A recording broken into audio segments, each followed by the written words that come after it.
Перетворюється на нормальний оазис, де все росте, все цвіте. Таким оазисом у кожному народі завжди бувають личності.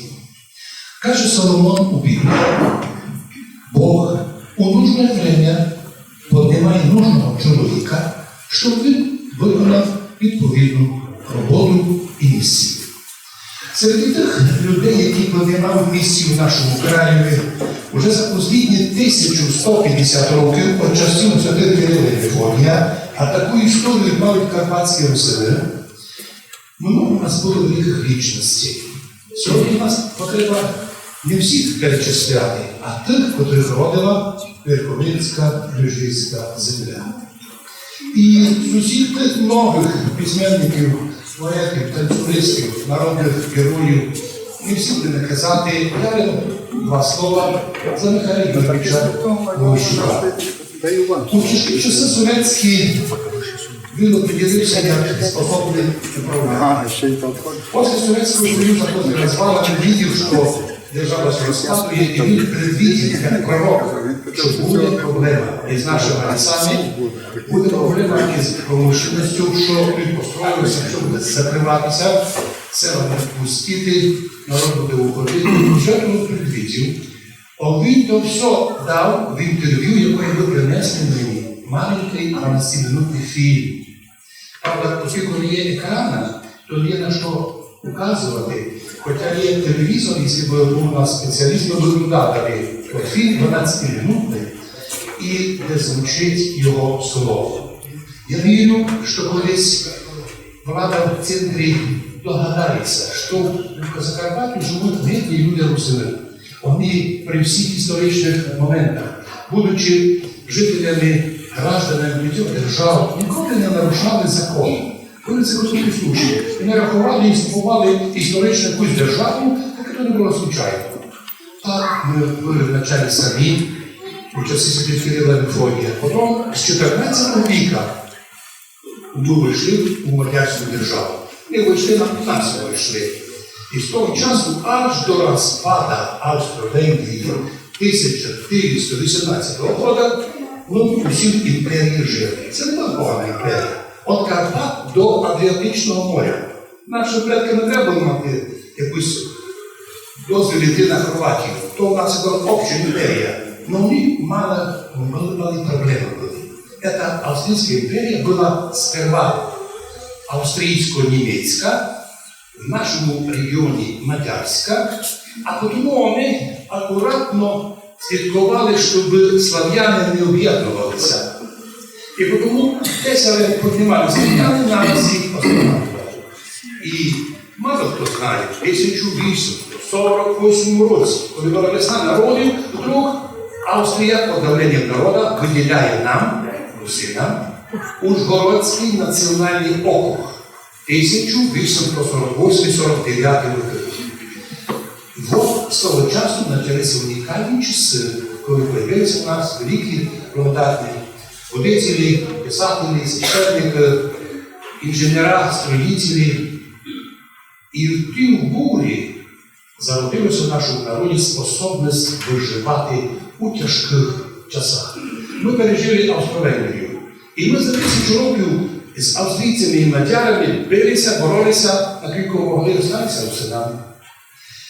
Як би не давили тоді православну віру, залишилися православними, хоча і католицькі віри між нами є. Но прийшло время Совєтського Союзу, і ми оказалися всі у нібито зажаті. Но в будь-якому випадку русини не посчитали якимось крахом, тому що ми переживали більш страшні часи. Такі часи, і вийшов на арену діяльності Михайло Юрійович Волощук. Я не дав оцінку його партійної роботі, я не був партійним, і в мене своє відношення до тої організації. Но то, що він був керівником той час і був унікальним, старателем для свого народу. Я споминав, коли він приходив із Москви, коли розкладав Совєтський Союз, і він по телевізору казав: доповідаю нашому народу, що я чув, які плани. Після нього ані один керівник обласний, підкреслюю, ані один до нині Никогда. І не думать усні казати доповідаю народу. І существує такого чиновника. Доповідаю один другому. Народу доповідав Михайло Юрійович Волощук.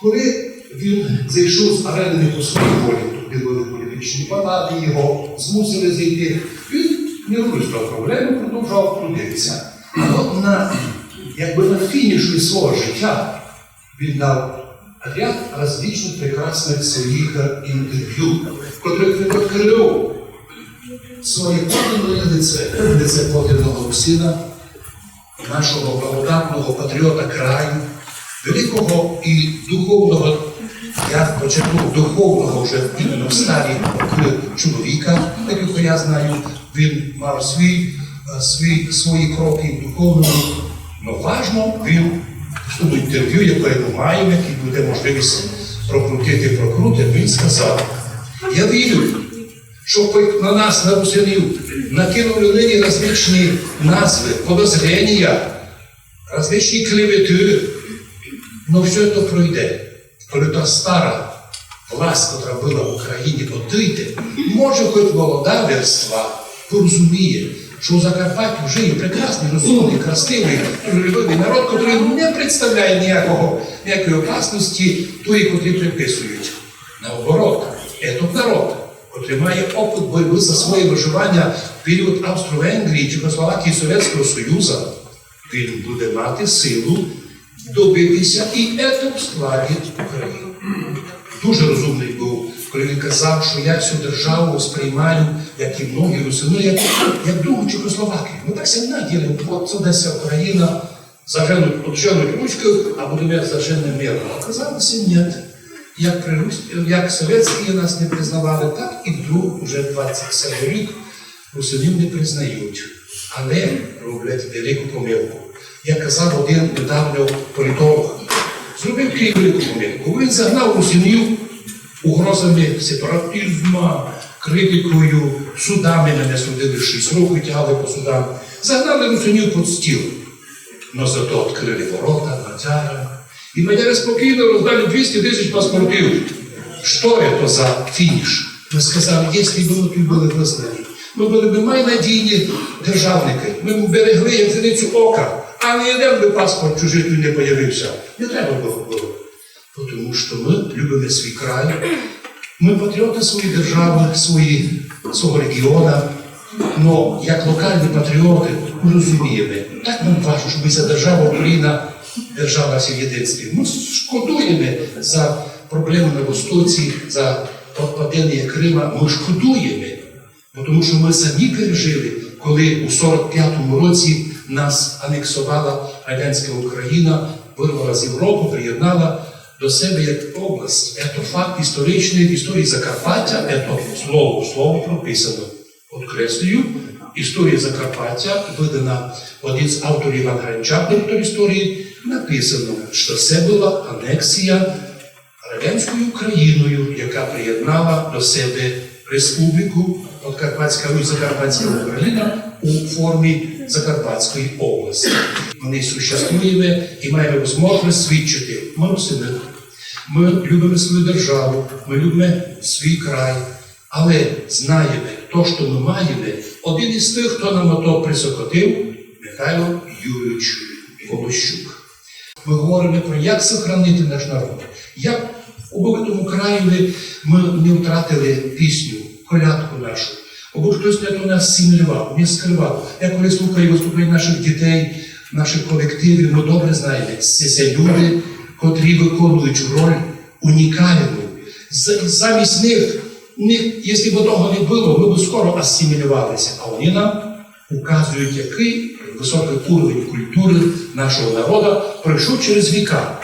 На низка тисячі балад русинських і ще не зафіксовані, не покладені на ноти. З тих частин наші національні герої, заслужені артисти русинського народу фіксують ото і співають. Боже, благослови усіх наших людей, хто пам'ятає про своє. Ми уважаємо всі народи. У нас не етнотерпимость, не віротерпимость якоюсь другим, щоб ми не любили другі народи, другі нації, другі віри. У нас такого не є. У нас легко асимілюється любий наш гость. Но ми пам'ятаємо, помнимо, як написано у одній з пісень Русини, помни про своє, помни про те, що було сказано, що якщо хтось із народів в Україні і видвигають нам тезис, і ми були русини, ми не проти. Но ваша проблема та, що ви були русинами, а ми були, єсме і віримо, і будемо до скончання віка русинами, бо всі маємо дані історичну пам'ять, контактне і общее сожиття у великих наших селах, по ріках, як великі анклави. Ми обладаємо знанням русинського язика, і наші діти навіть без школ. Тут грає роль мама русинська, Петра, великолепна вчителька. До 7 років наші діти володіють русинським язиком. Ми маємо все, щоб сохранити цей народ і разом із усіма народами, малими народами України, составити красивий букет національного єдинства. Це підход європейський. Другого ні. Ми готові, ми чекаємо. Ми вірний народ, ми усіми навчилися чекати. І коли чекаємо, туди співаємо співанки, молимося по-нашому, співаємо по-нашому, говоримо по-нашому, щоб не забути. Я благословляю всіх наших людей, хто розумний, хто помнить своє, а також не забудьмо великого трудівника на небі, збереження всього, що маємо, Михайла Юрійовича Волощука. Останні роки з ним часу сообщав. І остання міжнародна конференція історична в Ужгороді була, на мій погляд, його фінішом. Він там великолепно розкрив те, що в ньому було в душі і в серцю. Всім желаю, щоб сьогодні ми почувствувалися як єдин народ, єдина нація, єдин духовний народ, який легко приймає других людей і з любов'ю владіє і українською мовою державною, і російським язиком, і материнським. Єдно другому не протирічить. Многая і благая літа нашим русинам.